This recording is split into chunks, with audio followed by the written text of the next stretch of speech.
pleased to yield a minute and a half to a gentleman who's a member of the Appropriations Committee, a fellow who has led on this issue for his entire career, the gentleman from Texas, Mr. Culberson. Gentleman from Texas is recognized for 1.5 minutes. Thank you, Mr. Speaker, and I appreciate very much the gentleman from Georgia filing this important legislation. I feel my day is not complete if we don't get a chance to vote to cut spending and abolish Obamacare. We were sent here by our constituents to protect the Treasury and do everything we can to keep the government out of their lives and out of their pockets. Yet Obamacare contains more than 20 tax increases and gives the IRS unprecedented authority to collect personal health information from more than 300 million Americans.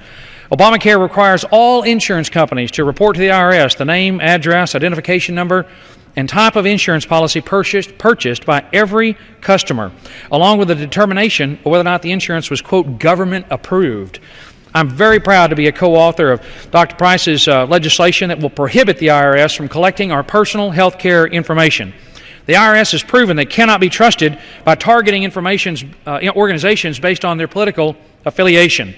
Now, since the IRS has admitted this, I've heard from so many constituents who are members of patriotic organizations. They stepped up for the first time in their lives to get involved in politics and organizations like the Texas Tea Party, the Katy Tea Party, the King Street Patriots, and for standing up as patriots and trying to do the right thing for the right reasons. They were targeted by the IRS and harassed.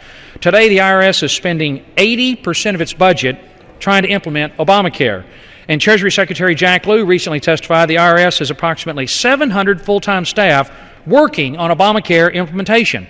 And now the IRS wants to hire an additional 2,000 bureaucrats to continue to implement Obamacare. I urge my colleagues to support this important bill, and I yield back the balance of my time. Gentleman from Michigan.